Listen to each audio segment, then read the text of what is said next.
I can safely say I have no idea what happened in this next clip. This went viral a few days ago. Nancy Pelosi was doing one of the Sunday morning shows, and look at this awkward moment. On Friday, I started there early for voting the day that we lost Ruth Bader Ginsburg. But to be clear, you're not taking any arrows out of your quiver. You're not ruling anything out. Good morning. Sunday morning. We have a responsibility. We take an oath to protect and defend the Constitution of the United States. I don't know what the hell happened there. Her brain rebooted mid-sentence. It crashed and rebooted. And she started the interview from the beginning again, even though they were already mid-interview. And if you go back and watch it again, George Stephanopoulos' face was like, bro, what? What just happened, dog? What just happened? Just mid-sentence. Good morning. Sunday morning. You were just making a point. Go back to the point. What are you talking about? What happened? Listen, there was a story that came out a few days ago, maybe a week ago or so, about how somebody who fills the pharmacy that fills all the prescriptions for Congress says some people are getting Alzheimer's medication. Now, let me be clear.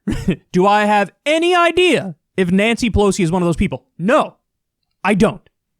And to be fair to Nancy, pretty much all of Congress is 127 years old. So it ain't just her that's ancient. But is that concerning? Is it concerning that,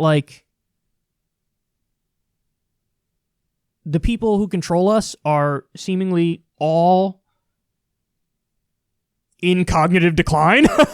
I mean, look at Trump. Trump's a mess. That's clear. He has his moments where he can't even pronounce basic words, and you're like, what? Apart from the fact that even if he is cognitively there, he's not doing well. His ideology is messed up and wrong and terrible. Biden, I don't even need to get into Biden. We all know what's going on there. I mean, it's tough to watch sometimes. The only time he seems with it and together is when I'm convinced he's on something. He's given some sort of pills.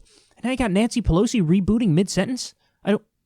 I've seen her at other times kind of struggle to get through stuff, but I honestly, in her case, I just assumed it was a little bit more of a stutter or something. And I can relate to that because when I was younger, I was a stammerer, as it was called, so which is just similar to stuttering. But no, I don't know what this was, and it's kind of creepy. Brain just rebooted mid-sentence, and then she hopped right back into it afterwards. George Stephanopoulos is like, what the hell's going on?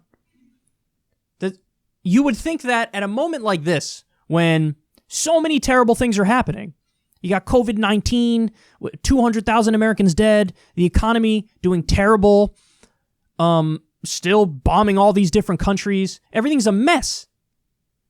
And our leaders just keep giving us these moments of oh, we are totally not ready for this. It's not like if they were cognitively there, they would be doing the right thing. They wouldn't, because they're corrupt. But at least you would feel to some extent, there's adults in charge. This doesn't feel like there are adults in charge. This feels like you pull a couple random people off the street on a Wednesday afternoon, and those people could easily do a better job than everybody in D.C. right now. So I don't know what that was. But that moment went viral. Millions of people watched the clip online because seemingly everybody was like, huh? What happened? I'd love an explanation. I'd love to know. Corin told me maybe, she had an earpiece in and somebody was telling her, because she was doing a bunch of the Sunday shows, and somebody told her, okay, now you're going to go on whatever the name of the show is. Sunday morning? Is that actually the name of the show? It might be the name of the show. So somebody said in the earpiece, this is the show you're on. And so she just kind of said, good morning to whoever was in her ear. And then yeah, Sunday morning, I'm on Sunday morning. But I don't know. It seemed a little too disconnected for that to be the explanation to me, because she was already mid-interview. And so if you have the cognitive wherewithal, you would be like, okay, somebody's in my ear. Almost like, let me ignore it, tune that out, and keep going with my point. But she just rebooted. I don't know what happened, but I hope that doesn't happen again. And, at the very least, I hope that the brains of the people who run society, I hope they function okay. Apparently, that's a lot to ask for.